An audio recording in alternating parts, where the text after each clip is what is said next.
రాక్షసుడు అన్నప్పుడు టూటుమో నా భోజనం ఎక్కడ అన్నది. అప్పుడు టూటుమో అన్నది కుండలో అని చెప్పింది.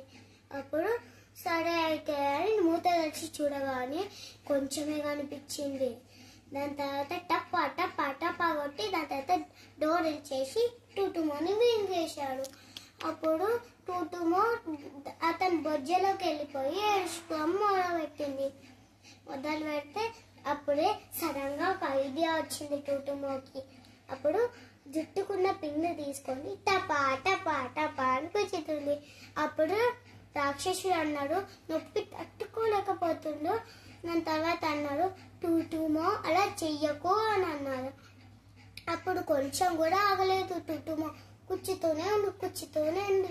కూర్చుకోగానే తర్వాత ఆ గుహకి తగిలింది నెత్తి. దాని తర్వాత స్పృహ తప్పి పడిపోయాడు.